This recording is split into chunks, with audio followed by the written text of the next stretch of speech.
मथुरा वृंदावन के पास एक छोटा सा गांव था जहां सभी लोग खुशी खुशी रहते थे। गांव के ज्यादातर लोग किसान थे। गांव के अंदर कुछ ग्वाले भी रहते थे। सभी ग्वालों ने ज्यादातर भैंस पाल रखी थी। गांव में बस एक दो ग्वालों के पास ही गाय थी। हर कोई अपने अपने काम में व्यस्त रहता था। उसी गांव में एक गरीब मूर्तिकार रहता था। उसका नाम श्यामा था। वो बहुत ही सुंदर मूर्ति बनाता था, लेकिन गांव में कोई भी उसकी मूर्ति नहीं खरीदता था। उसकी पत्नी एक पैर से लंगड़ी थी और उनके दो बच्चे भी थे। पत्नी का नाम कलावती और बड़े बेटे का नाम सोनू और छोटे बेटे का नाम कन्हैया था। वो गरीब मूर्तिकार भगवान कन्हैया का बहुत बड़ा भक्त था और अक्सर उन्हीं की मूर्तियां बनाता रहता था। पर वो मूर्तिकार हमेशा से गरीब नहीं था। बहुत सालों पहले सभी लोग उसकी मूर्तियां खरीदते थे और उसका खर्चा पानी चल जाता था। लेकिन समय के साथ साथ उसका धंधा पानी धीमा पड़ता गया और घर में पैसों की दिक्कत होने लगी। एक दिन शाम होते ही वो मूर्तिकार अपने घर पहुंचता है और घर के बाहर से आवाज लगाता है, कलावती, ओ कलावती, जरा बाहर तो आना, ये सामान अंदर रखवाना है। अपने पति की आवाज सुनते ही कलावती एक लाठी का सहारा लेकर तुरंत बाहर आती है और टोकरी में रखी सारी मूर्तियां देखकर निराश होते हुए अपने पति से कहती है, ये क्या, आज भी सारी मूर्तियां वापस ले आए तुम? तब मूर्तिकार श्यामा कहता है, अब मैं क्या करूं कलावती, गांव का एक भी आदमी मूर्ति नहीं खरीदता। तब कलावती थोड़ी तेज आवाज में कहती है, कोई तुम्हारी मूर्तियां क्यों खरीदेगा? सालों से एक जैसी मूर्तियां बना रहे हो। वही राधा कृष्ण की मूर्तियां, कभी तो नए जमाने की मूर्तियां बनाया करो। जमाना बदल रहा है। इतना सुनते ही श्यामा नाराज हो जाता है और कहता है, देखो कलावती, तुम मुझे चाहे जो कुछ भी कह लो, लेकिन मेरे राधा कृष्ण को कुछ मत कहना। इतना सुनते ही कलावती मुंह फुलाकर अंदर चली जाती है और घर के अंदर रखी राधा कृष्ण की मूर्ति के सामने खड़ी होकर कहती है, सुना है तुम सबकी सुनते हो, तो फिर हमारी क्यों नहीं सुनते? मेरे पति कितने सालों से तुम्हारी भक्ति कर रहे हैं और बदले में उन्हें क्या मिला? वही गरीबी, वही रोज रोज की तकलीफें। कलावती जब कभी भी दुखी या परेशान हो जाती थी तो इसी तरह राधा कृष्ण की मूर्ति के सामने बड़बड़ाने लगती थी। उसका मायका मथुरा में था और वो भी बचपन से भगवान राधा कृष्ण की भक्त थी। लेकिन समय के साथ साथ गरीबी के कारण उसका भगवान से भरोसा उठ गया। थोड़ी देर बाद रात हो जाती है।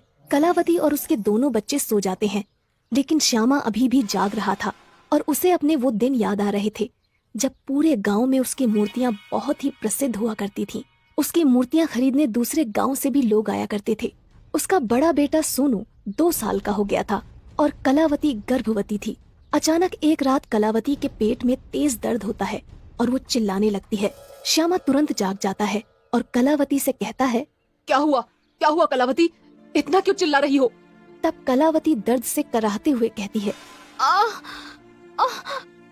पेट में बहुत तेज दर्द हो रहा है। लगता है बच्चा पैदा होने वाला है। तुम जल्दी से जाकर बूढ़ी काकी को बुला लाओ। श्यामा तुरंत छाता लेकर दौड़ता हुआ बूढ़ी काकी के घर की तरफ निकल पड़ता है।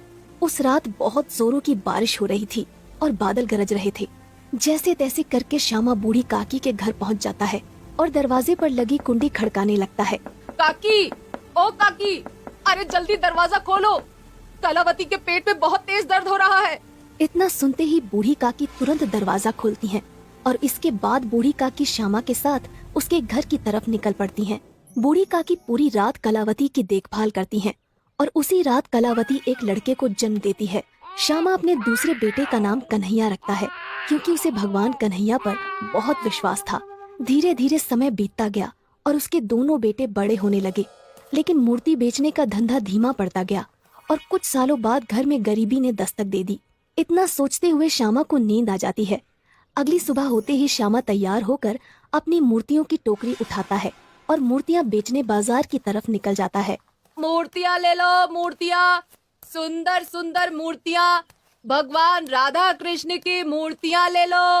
रास्ते में एक ग्वाला श्याम से कहता है, अरे ओ श्यामा भैया, कुछ दिनों बाद जन्माष्टमी आने वाली है और इस बार मैं जन्माष्टमी पर एक बहुत बड़ी पूजा करने वाला हूँ और मुझे राधा कृष्ण की कुछ अच्छी अच्छी मूर्तियाँ खरीदनी है। तब श्यामा कहता है, अरे बिल्कुल दूध वाले भैया, वैसे तो मैंने बहुत सारी राधा कृष्ण की मूर्तियाँ बना रखी हैं, लेकिन मैं आपके लिए बहुत सुंदर सुंदर मूर्तियाँ बना दूंगा। इसके बाद श्यामा बाजार में पहुंच जाता है। थोड़ी देर में उसकी 3-4 मूर्तियां बिक जाती हैं और वो कन्हैया का शुक्रिया करते हुए कहता है, मुझे अपने कान्हा पर पूरा भरोसा है, वो कभी मुझे भूखा नहीं सोने देगा। शाम होते ही श्यामा वापस अपने घर आ जाता है और खुशी से अपनी पत्नी कलावती से कहता है, मैंने कहा था ना कि कृष्ण कन्हैया हमें कभी भूखा नहीं सुलाएगा। आज 3-4 मूर्तियां भी बिक गईं और एक ग्वाले ने कुछ नई मूर्तियां बनाने के लिए कहा है। लगता है हमारी गरीबी के दिन जाने वाले हैं। तब कलावती प्रसन्न होकर कहती है, इतना खुश होने की कोई जरूरत नहीं है, जाकर हाथ मुंह धो लो, मैंने खाना लगा दिया है। इतना सुनकर श्यामा मन ही मन मुस्कुराने लगता है। वो जानता था कि उसकी पत्नी कलावती उससे बहुत प्यार करती है। अगले दिन से श्यामा राधा कृष्ण की नई मूर्तियां बनाने में जुट जाता है और अपने बड़े बेटे सोनू से कहता है, बेटा, जन्माष्टमी आने वाली है, इसलिए मैं नई नई मूर्तियां बनाने में व्यस्त हूँ। तुम बाजार जाकर ये मूर्तियां बेच आओ, इससे कुछ पैसे मिल जाएंगे। सोनू मूर्तियों वाली टोकरी अपने सिर पर उठाता है और बाजार की तरफ निकल पड़ता है। श्यामा आज बहुत खुश था और वो पूरे दिन केवल राधा कृष्ण की एक मूर्ति बनाने में गुजार देता है। श्यामा मूर्ति बनाने के बाद उसे घर के आंगन में रख देता है। अगली सुबह जब सभी लोग घर के आंगन में देखते हैं तो राधा कृष्ण की मूर्ति के पास बहुत सारे पैसे रखे हुए थे। राधा कृष्ण की मूर्ति के पास इतने सारे पैसे देखकर कलावती हैरान रह जाती है और श्यामा से कहती है, मुझे लगता है इस मूर्ति में कोई काला जादू है, आप जल्दी से उठाकर इसे बाहर फेंक दो। तब श्यामा कहता है, कैसा काला जादू? मैंने कल ही इस मूर्ति को बनाया था, मुझे लगता है भगवान ने हमारी पुकार सुन ली। इसके बाद श्यामा सारे पैसे उठा लेता है और मूर्ति को घर के अंदर एक सुरक्षित जगह पर रख देता है। उस दिन के बाद हर रोज जब भी श्यामा और उसका परिवार सुबह सोकर उठते थे तो उस मूर्ति के पास बहुत सारे पैसे रखे होते थे। इस तरह थोड़े ही दिनों में वो लोग बहुत अमीर हो गए।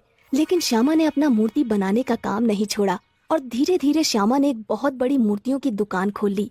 एक दिन दुकान पर वही ग्वाला आता है जिसने श्याम से मूर्तियाँ बनाने के लिए कहा था। अरे श्यामा भैया, तुमने तो मूर्तियाँ बना बनाकर बहुत तरक्की कर ली।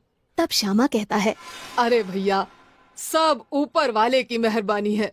इसके बाद वो ग्वाला मूर्तियाँ खरीद कर चला जाता है क्योंकि अगले ही दिन जन्माष्टमी थी। राधा कृष्ण की मूर्ति के जादुई पैसे के कारण उस गरीब मूर्ति वाले श्यामा के पास बहुत सारी धन संपत्ति आ चुकी थी और इस तरह से श्यामा अपने परिवार के साथ धूमधाम से जन्माष्टमी मनाता है।